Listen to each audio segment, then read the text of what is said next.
November 1913. The Great Lakes function as a maritime highway connecting iron mines in Minnesota to steel mills in Ohio and Pennsylvania. Ore carriers, coal barges, grain freighters move between ports with the precision of railroad schedules. Duluth, Chicago, Detroit, Cleveland, Buffalo. Each city depends on continuous shipping to maintain industrial output. The lakes are not recreational space. They are infrastructure. Vessels operate under seasonal pressure. Winter ice will close navigation by mid-December. Shipping companies compress their schedules, maximizing tonnage before freeze-up. Captains accept tighter margins. Late-season voyages carry economic weight that earlier trips do not. Delay means loss. Lost cargo means reduced profit. Reduced profit threatens the following season's contracts. Weather prediction exists but remains imprecise. Forecasters rely on telegraph reports from scattered stations.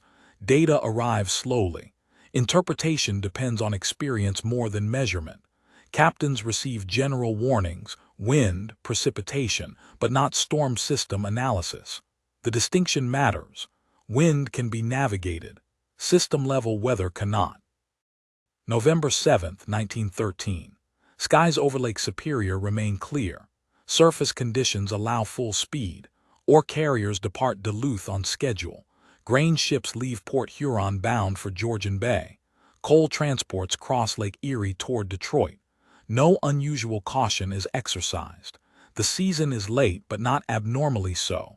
Ships move as they have moved for decades. The lakes hold no snow.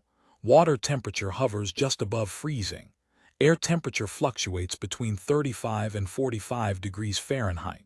Waves remain within operational parameters. Visibility extends beyond 10 miles. Lighthouse keepers report routine conditions. Harbor pilots guide vessels through channels without incident. This is not calm. This is normalcy under load. The system operates at capacity but within design limits. Ships encounter waves. Crews manage fatigue. Engines burn coal at predictable rates. Navigation proceeds by compass, chronometer, and landmark recognition. The infrastructure functions because it has been designed to function under these exact conditions. No one aboard these vessels considers the weather exceptional. Late autumn on the Great Lakes always brings wind, cold, and reduced daylight. Captains have navigated worse.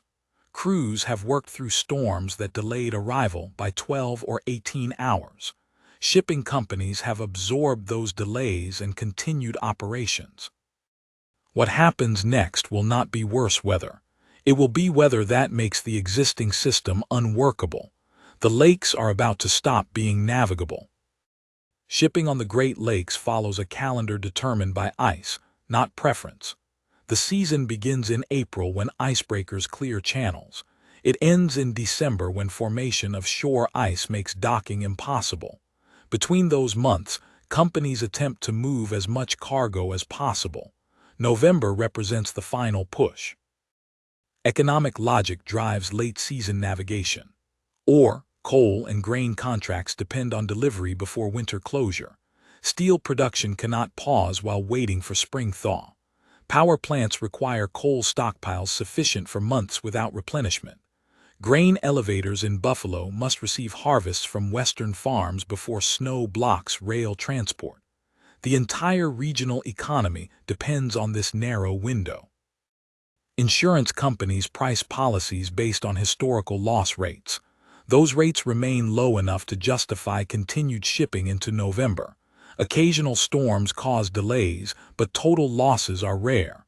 Most captains reach port. Most cargo arrives intact. The system tolerates risk because risk has been manageable. Weather forecasting in 1913 relies on the U.S. Weather Bureau, which issues predictions based on barometric pressure readings and temperature observations telegraphed from regional stations. Forecasts extend 24 to 48 hours. Accuracy diminishes with distance from reporting stations. The Great Lakes region has fewer observation points than coastal areas. Prediction over open water remains speculative. Captains trust experience over forecasts. A master mariner with 20 years on the lakes has navigated hundreds of storms. He knows how waves build, how wind direction shifts, how quickly visibility can collapse. This knowledge forms the primary navigational safety system. If a captain judges conditions acceptable, the ship departs. If he judges them dangerous, the ship remains docked. Bureaucratic warnings carry less weight than personal assessment. This creates a feedback loop. Ships that sail in marginal weather and arrive safely reinforce confidence in late-season navigation. Losses that do occur are attributed to mechanical failure, navigational error, or exceptional circumstances, not systemic misjudgment. The assumption holds: storms are survivable if handled correctly. November 1913 operates under these assumptions. No forecast warns of conditions beyond historical norms. No harbor master closes ports preemptively. No captain receives information suggesting he should wait. The decision to sail is not reckless. It is routine. But routine is a function of experience, and experience is a function of what has already happened. The lakes are about to demonstrate that the past is not a sufficient guide to the present. November 7, 1913. A low-pressure system develops over the northern Great Plains. Cold air descends from Canada, moving southward across Alberta and Saskatchewan. Simultaneously, warm, moist air pushes northward from the Gulf of Mexico. The two air masses converge over the Dakotas. Barometric pressure begins to fall. Weather stations in Bismarck and Fargo record readings below 29.5 inches of mercury. Temperature gradients steepen. The difference between cold air and warm air creates instability. Wind begins to accelerate along the boundary between the two masses. This is not unusual. Low-pressure systems form regularly over the plains during autumn. Most track eastward and dissipate. Some intensify, but few sustain intensity long enough to reach the Great Lakes. Geographic features, mountain ranges, large bodies of water typically disrupt development. This system does not dissipate. Pressure continues to drop. By November 8, the low has deepened to 28.9 inches of mercury. Wind speeds increase. The system begins to organize. Rotation develops. What was a regional weather disturbance becomes a structured cyclone. The cyclone moves east-southeast. Trajectory calculations, if they existed in 1913, would show the system heading directly toward Lake Superior. Weather Bureau forecasters issue warnings for high winds and heavy snow. These warnings reach telegraph offices in Duluth, Marquette, and Sault Ste. Marie. They do not specify storm intensity. They do not predict system duration. Forecasters in 1913 lack tools to measure upper atmosphere conditions. They cannot observe wind shear, cannot track jet stream positioning, cannot model how energy from the Gulf interacts with Arctic cold. They see surface pressure and surface temperature.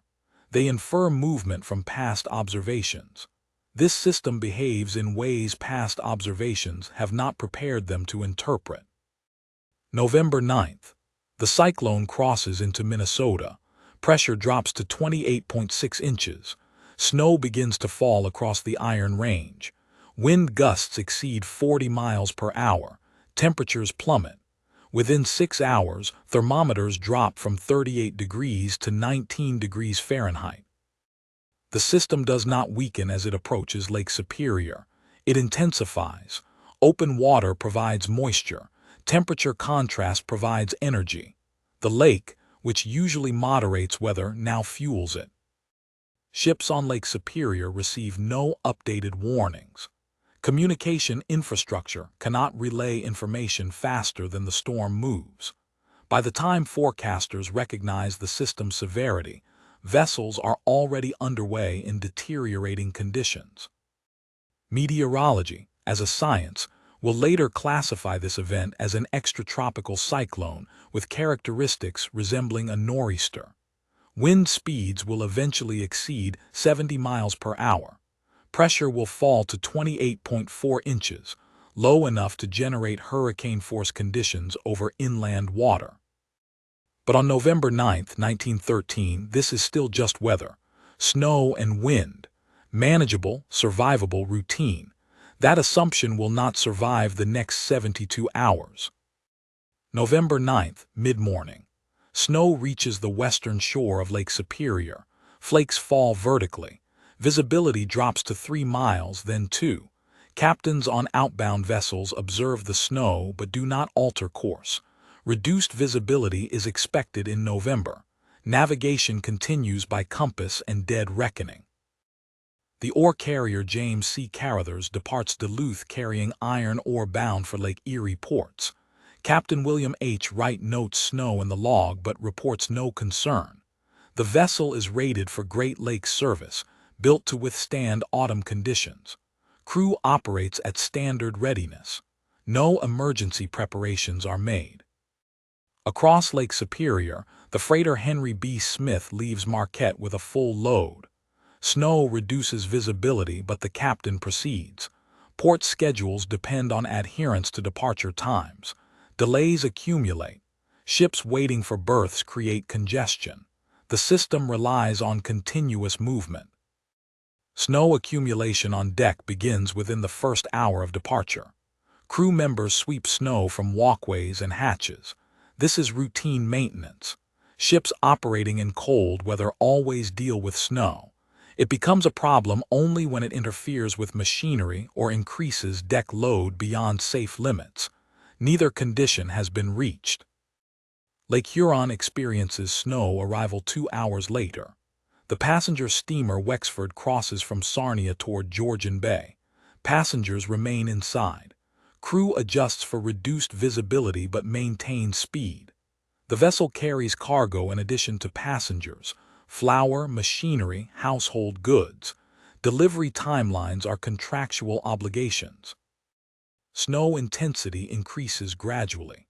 By early afternoon, visibility drops below 1 mile. Lighthouse beams become intermittent markers rather than constant guides. Captains rely more heavily on chronometer and compass. Position is calculated by time and speed, verified when landmarks appear briefly through snow. Wind remains moderate. Waves build slowly. The snow is heavy, but the lake is not yet hostile. Ships continue to make headway. Engines function normally.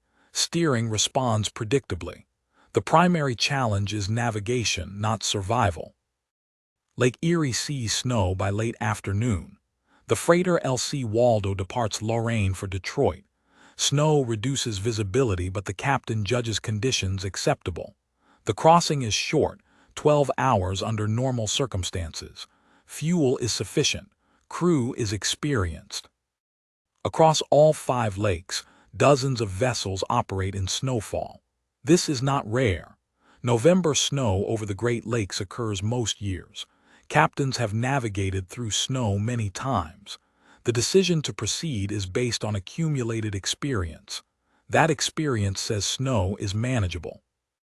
What experience does not account for is snow combined with wind acceleration, wave intensification, and ice formation. These elements have not yet converged, but they are converging. By evening, snow falls heavily across the entire Great Lakes region. Visibility drops below half a mile. Lighthouses become invisible from more than a few hundred yards. Landmarks disappear. The lakes, normally defined by visible shorelines and identifiable points, become featureless expanses. Ships proceed into whiteness. Navigation becomes estimation. Captains trust their instruments and their judgment. Both will soon prove insufficient. November 9th, evening. Wind speed increases across Lake Superior. Gusts reach 35 miles per hour, then 40. Snow no longer falls vertically. It moves horizontally, driven parallel to the water surface.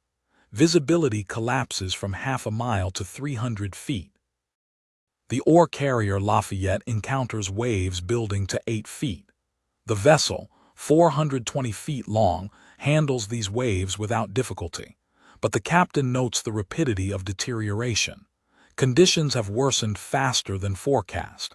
He considers returning to port but calculates that he is now closer to his destination than to his departure point.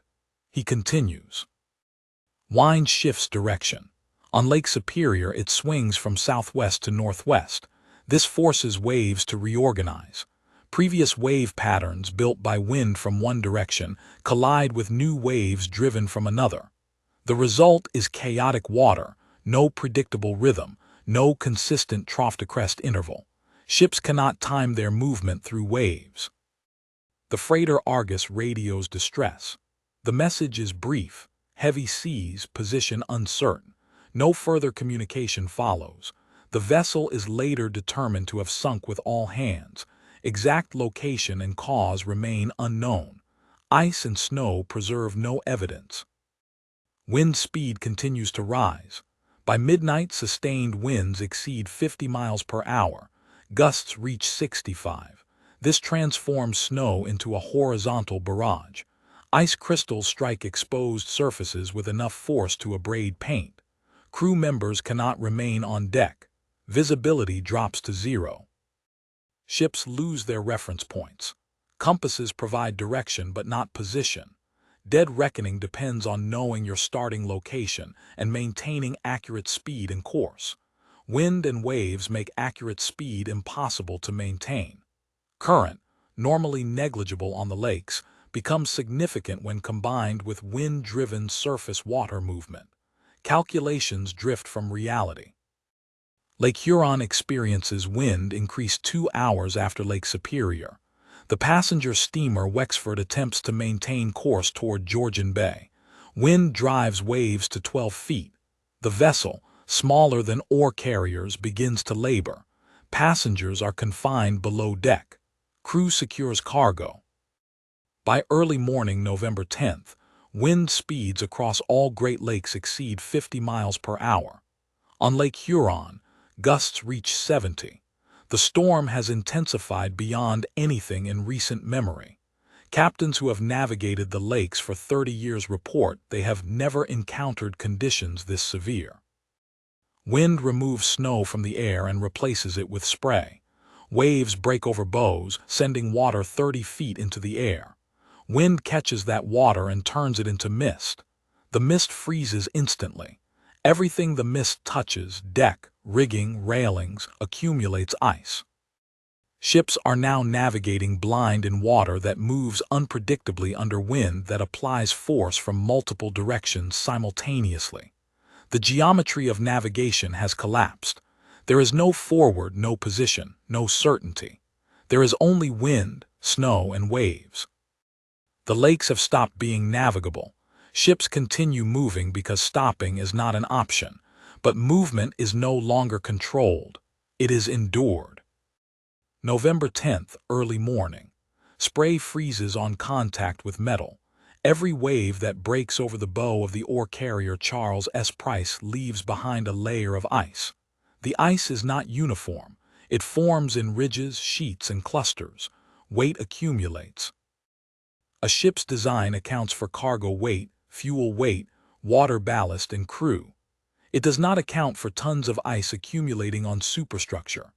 Ice forms on deck railings, on ventilation cowlings, on cables and chains. It forms on the smokestack, on the pilot house windows, on the anchor windlass. Crew attempts to remove ice using hammers, axes, and steam hoses. Steam hoses work briefly, then freeze solid. Hammering removes some ice, but waves add more ice faster than crew can remove it. The process is unwinnable. Ice accumulation raises the ship's center of gravity. A vessel designed to be stable with a low, heavy cargo hold becomes top-heavy when ice adds weight above the waterline. Stability decreases. Roll period lengthens. The ship becomes sluggish in its response to waves. The freighter Regina accumulates an estimated 20 tons of ice within 6 hours. The vessel lists to starboard. The captain orders ballast adjustment to compensate. Pumps move water between tanks, attempting to restore balance. This works temporarily. Ice continues to accumulate. Ice also forms inside ventilation systems. Ships require airflow to engine rooms and boiler rooms. Ventilation cowlings, designed to allow air in while keeping water out, become blocked by ice. Airflow is restricted. Engine efficiency drops. Boiler temperatures become harder to maintain. On the passenger steamer Wexford, ice closes ventilation entirely. The engine room overheats. Engineers reduce power to prevent boiler damage. Speed drops. The ship loses headway. Waves push the vessel sideways. The captain attempts to bring the bow back into the wind but lacks sufficient power. Ice forms on rudders. Steering becomes less responsive. A ship that normally answers helm commands within seconds now takes 30 or 40 seconds to respond. In chaotic seas, that delay is the difference between riding a wave and being rolled by it. The ore carrier Hydrus reports steering difficulty. The rudder has accumulated ice to the point that it no longer turns through its full range. The ship can make broad turns but cannot execute precise course corrections. Navigation, already compromised by zero visibility, becomes nearly impossible. Ice also adds windage. A ship covered in ice presents more surface area to the wind. Wind force increases. The vessel is pushed harder, faster, in directions the captain cannot control. By midday November 10th, every ship on the lakes carries ice. Some carry manageable amounts. Others carry enough to compromise seaworthiness. There is no way to communicate ice load between vessels. Each captain makes independent decisions based on what he observes on his own ship. Snow and ice are no longer weather. They are structural load. The lakes have imposed weight on vessels not designed to carry it. Some will carry it and survive. Others will not. November 10th afternoon. Ports close. Harbor masters in Duluth, Marquette, Sault Ste. Marie, Detroit, Cleveland, and Buffalo suspend operations. Visibility is zero. Waves make docking impossible. Piers are coated in ice. Mooring lines cannot be secured. Ships at anchor inside harbors remain relatively safe. Ships underway on open water have no shelter. The distance between the two groups is measured in miles, but it might as well be measured in continents. There is no way to cross that distance. The ore carrier Isaac M. Scott attempts to reach Cleveland. The captain calculates he is 12 miles offshore. He turns toward land, navigating by compass alone. Visibility remains zero. He cannot see the lighthouse. He cannot see the breakwater. He cannot see anything except snow and spray. The ship strikes the breakwater at reduced speed. The hull is breached. Water enters the forward hold. The vessel begins to settle. Crew abandons ship. Lifeboats are launched into waves that overturn them immediately. No survivors are recovered. Lake Huron becomes impassable. Wind-driven waves exceed 25 feet, unusual for an inland body of water. Ships attempting to reach Georgian Bay find the entrance blocked by waves breaking across the channel. There is no safe passage. They cannot go forward. They cannot turn back. They can only hold position and endure. The freighter John A. Maginn attempts to anchor in open water. Anchors are dropped. Chains are paid out. The anchors find bottom, but the holding ground is sand and gravel. Wind force is too great. The anchors drag. The ship drifts. The captain has no control over direction or speed. He can only wait. Communication fails systematically. Ships carry wireless telegraph, but range is limited. Coastal stations can receive messages from vessels within 20 miles under normal conditions. In the storm, range drops to 5 miles. Snow and spray interfere with signal propagation.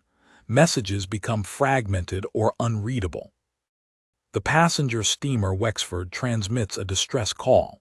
The message reports heavy seas and ice accumulation. Position is given as approximately 20 miles north of Godrich. The message is received by a shore station but is incomplete. No follow-up message arrives.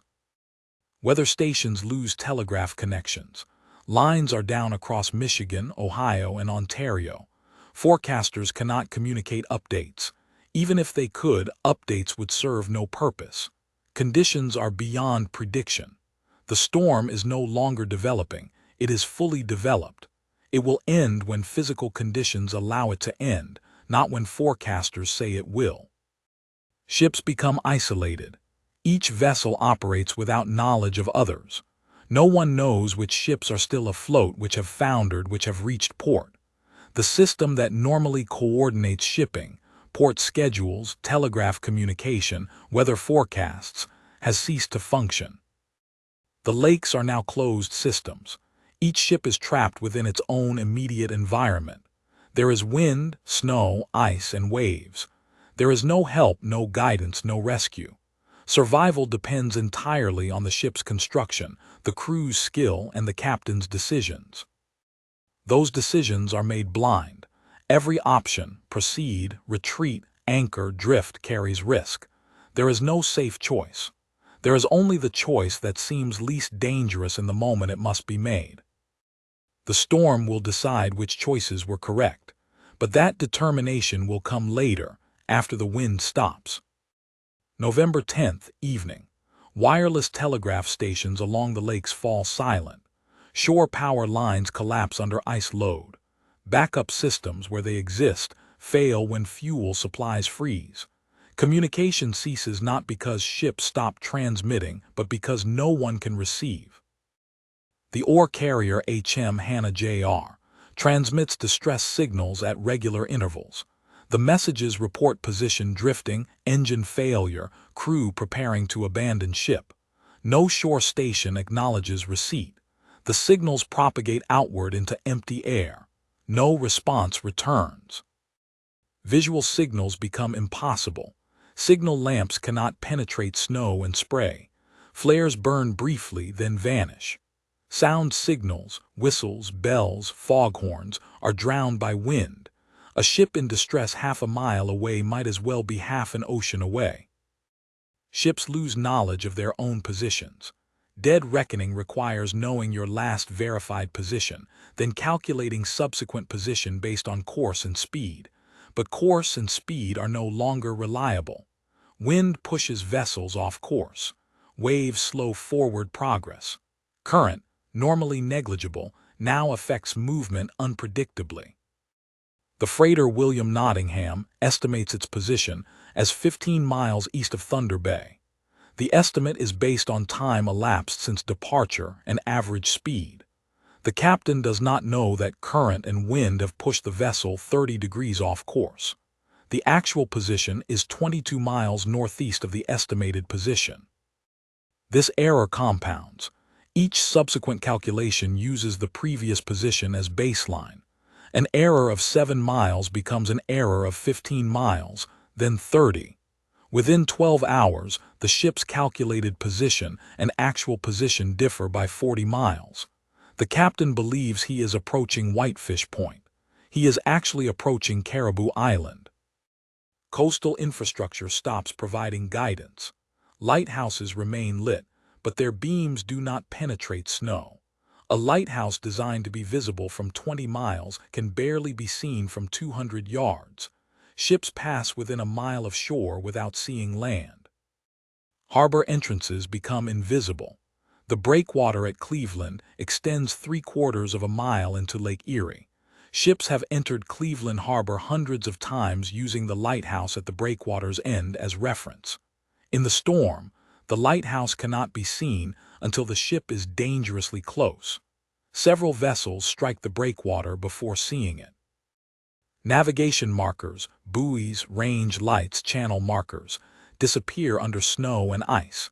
Even if visible, they would provide no useful information. A buoy marking a channel is only helpful if you know which channel you are approaching. Without position certainty, markers are meaningless. Ships begin navigating by depth soundings.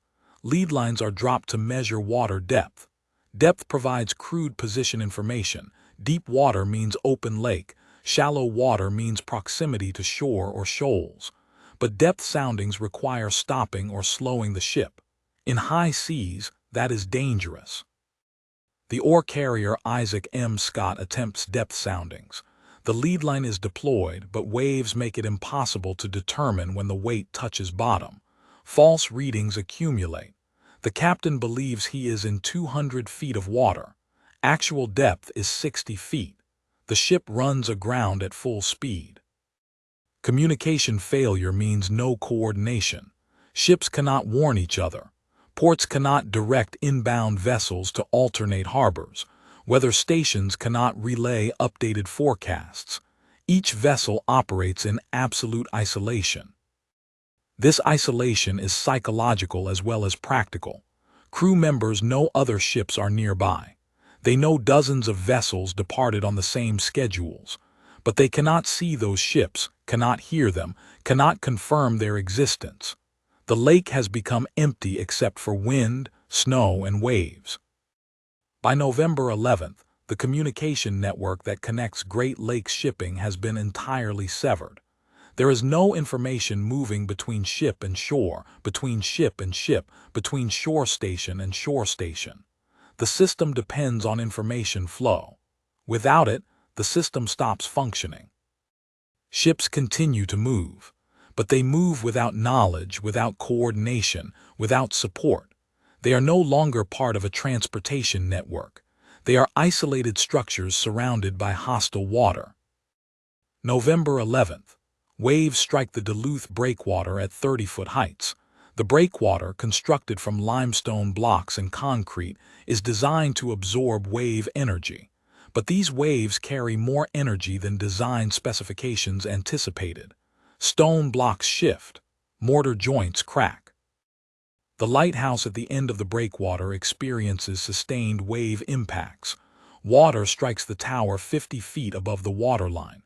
The structure is steel-reinforced concrete anchored to bedrock. It does not collapse, but windows shatter. The door is torn from its hinges.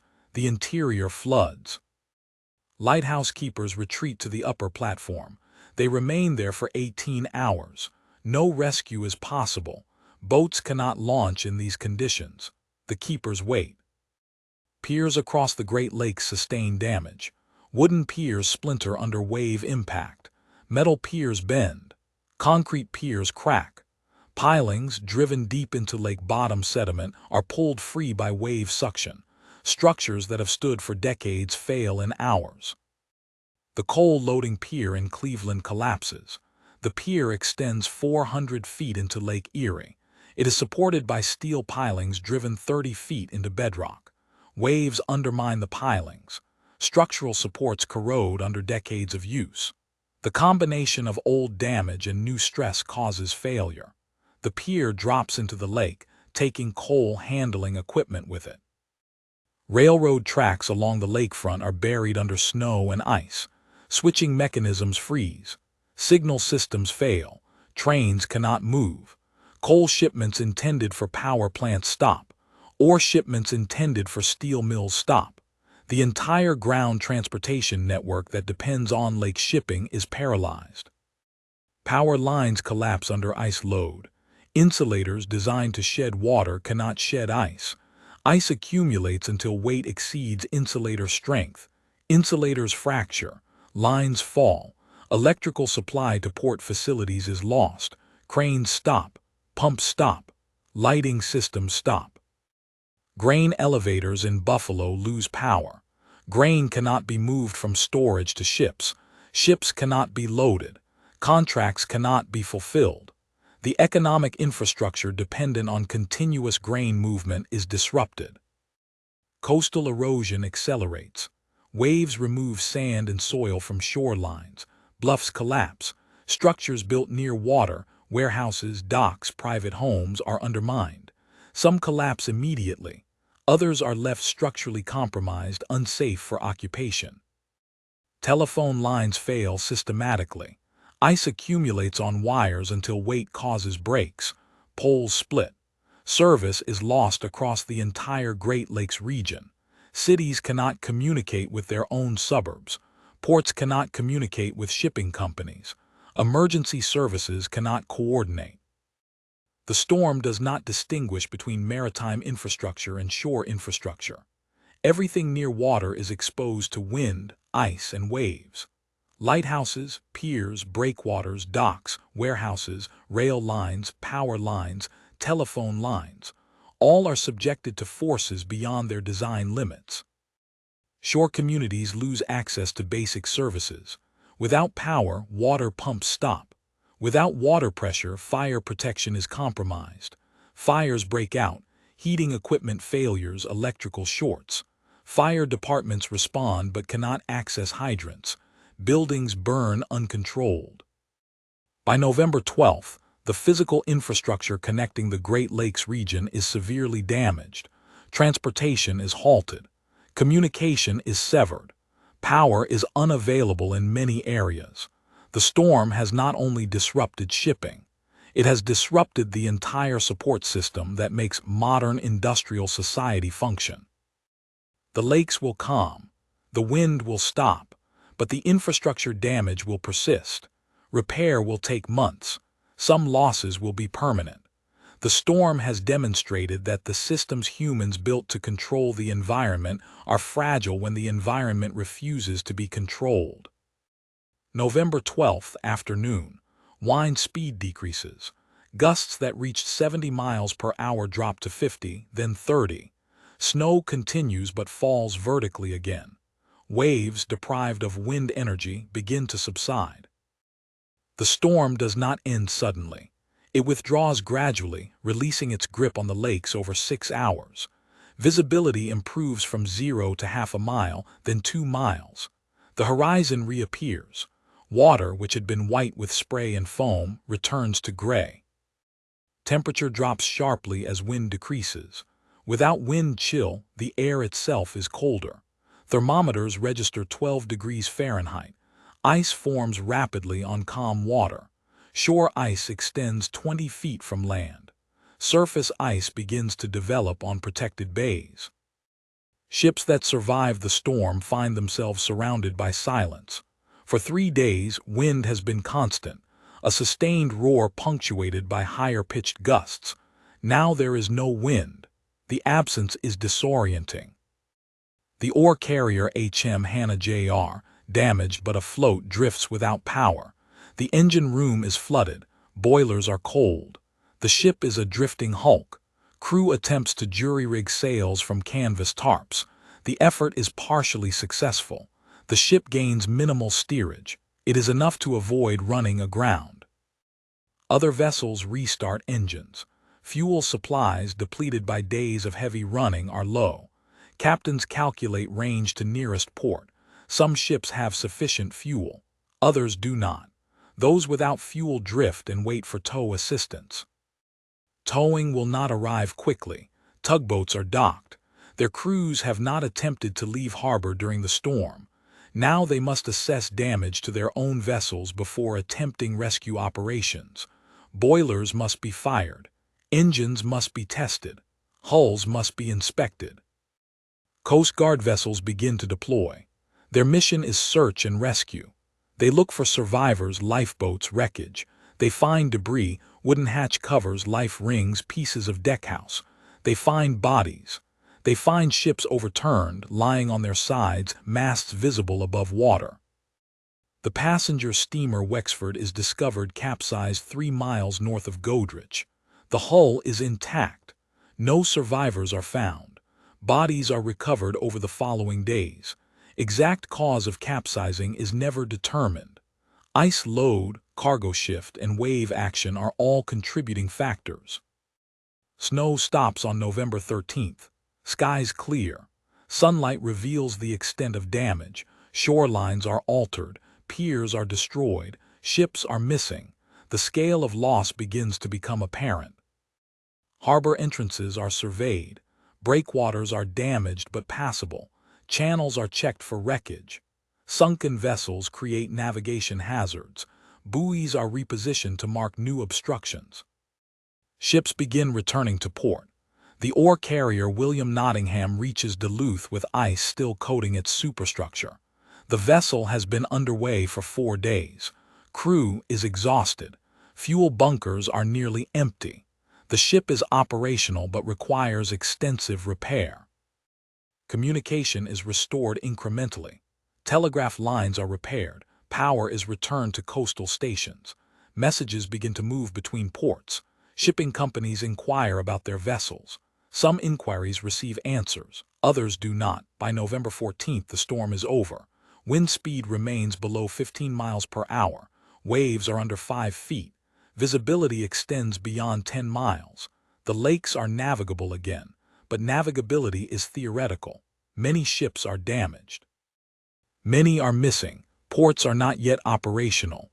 The system that allows shipping to function has been broken. Repair is necessary before normal operations resume. The storm has withdrawn. The lake is calm, but the silence is not peaceful. It is the silence after destruction, a pause before accounting begins. Are repaired. Power is returned to coastal stations. Messages begin to move between ports. Shipping companies inquire about their vessels. Some inquiries receive answers, others do not. By November 14th, the storm is over. Wind speed remains below 15 miles per hour. Waves are under 5 feet. Visibility extends beyond 10 miles. The lakes are navigable again. But navigability is theoretical. Many ships are damaged. Many are missing. Ports are not yet operational. The system that allows shipping to function has been broken. Repair is necessary before normal operations resume. The storm has withdrawn. The lake is calm, but the silence is not peaceful. It is the silence after destruction, a pause before accounting begins. Chapter 12, Discovery. November 14th. Search operations expand. Coast Guard vessels, tugboats, and surviving freighters spread across the lakes looking for missing ships. Some are found quickly. Others require days of searching. The ore carrier Charles S. Price is discovered floating upside down in Lake Huron. The hull is visible above the waterline. No identification is immediately possible. The name plates are underwater. Divers are sent down. They confirm identity by reading the name on the bow, now submerged. The ship carried a crew of 28. No survivors are found. Bodies are recovered from the water over the following week. Some are found miles from the wreck, carried by current and wind. The freighter Argus is located on the bottom of Lake Huron in 175 feet of water. The vessel rests upright. Cargo hatches are open, suggesting rapid flooding. The ship likely sank in under 5 minutes. No crew had time to launch lifeboats. Discovery is not closure. Finding a wreck confirms loss but does not explain cause. Investigators examine wrecks, interview survivors, review weather data.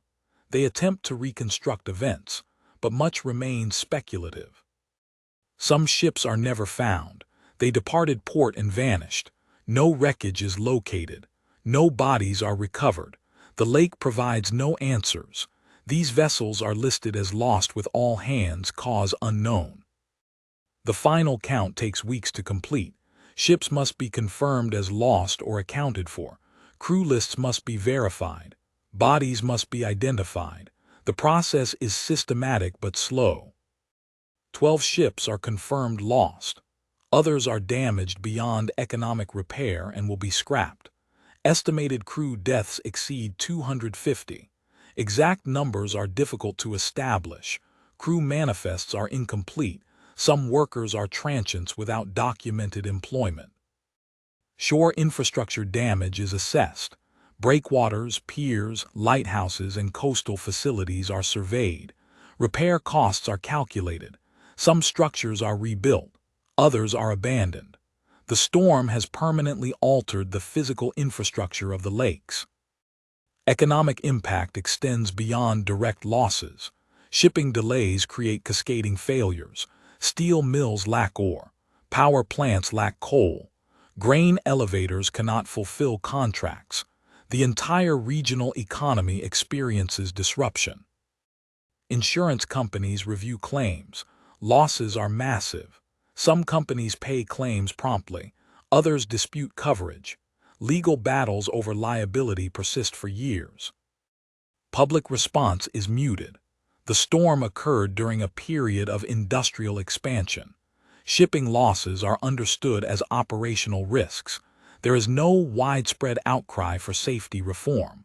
The system is expected to absorb losses and continue. But shipping companies and mariners recognize that the storm was exceptional.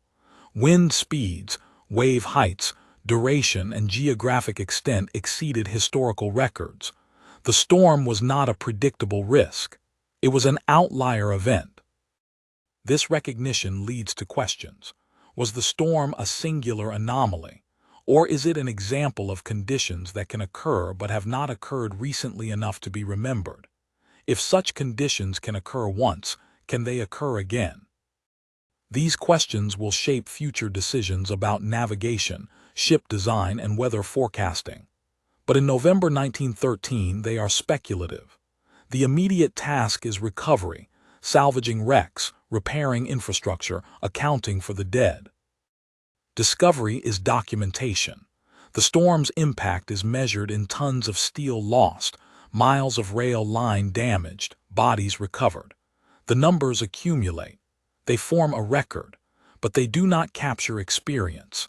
They do not convey what it was like to be aboard a ship in zero visibility with waves breaking over the bow and ice coating the deck. That experience died with the cruise. What remains is wreckage, records, and memory. The lakes have returned to calm.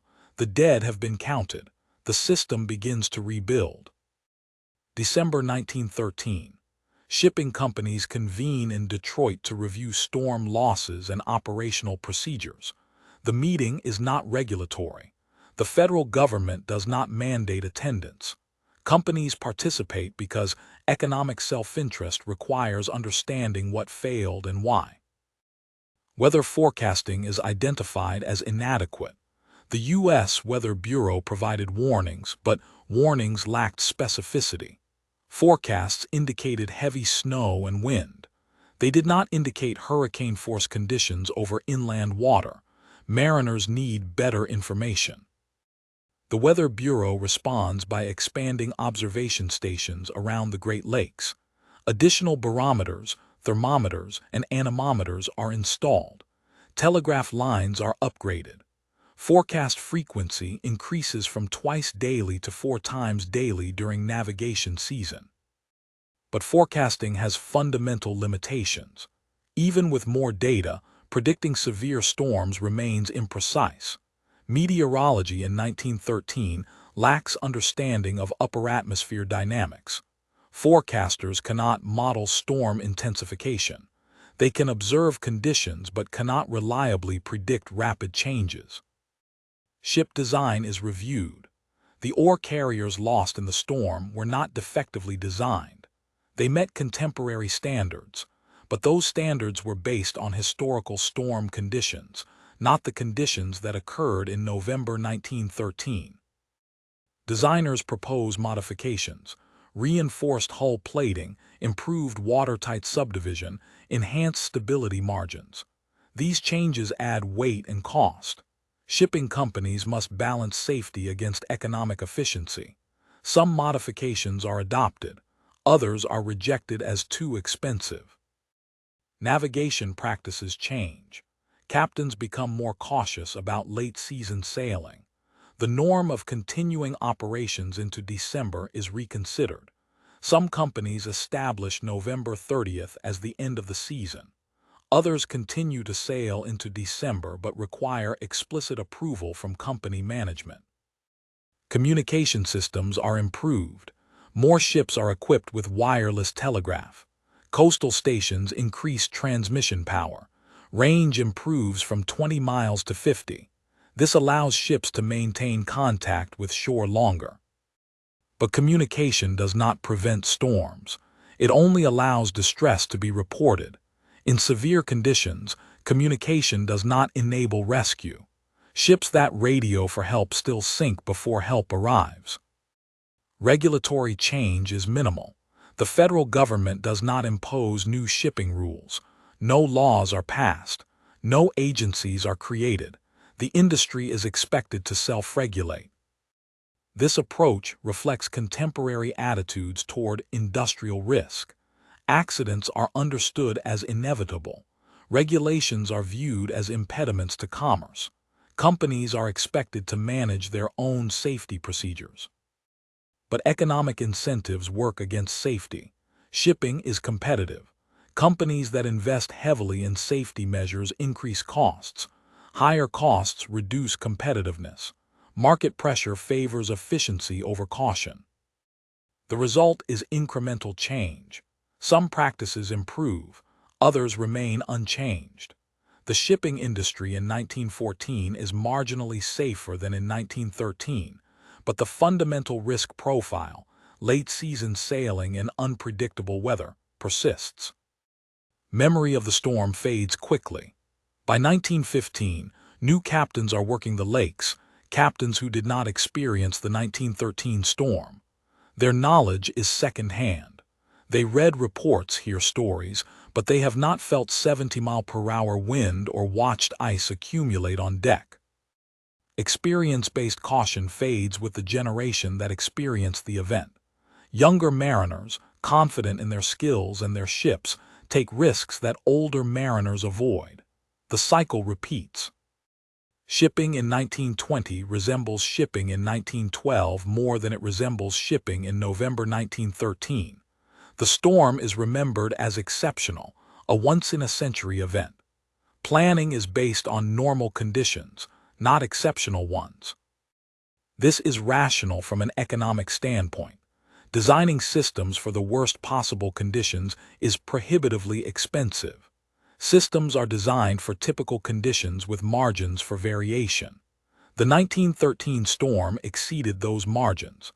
Adjusting margins to account for the storm would require fundamental redesign. Shipping companies choose not to redesign. They accept that another storm like 1913 could occur. They conclude that the probability is low enough to be acceptable. Risk has been assessed. The system continues.